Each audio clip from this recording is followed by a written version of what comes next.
乡亲啊，这个乌鱼子除了用煎的、用烘的，嘛会当摕来做芳哦。云林口湖老人福利协进会邀请到老师教老大人来做芳，就来做乌鱼子可颂。安尼咸咸芳芳，带一点仔海味，大概是蚵仔甲竹子。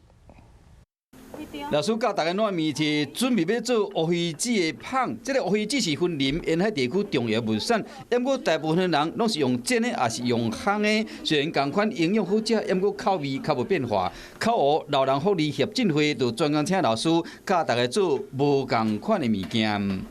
真好啦，咱吃酸老肉圆饭来做些真好啦。 这个课程好这老大人学乌鱼子无同款的食法，除了会因食家己做的物件，嘛改变因对乌鱼子的印象。改小火慢炒，炒它让它有点松软酥酥的这样子。咱再来改路线，我整个面团内底其实拢有淋乌鱼子，所以每一喙拢会当食到乌鱼子。乌鱼子是口乡的特产之一，即摆嘛是乌鱼子大出的时。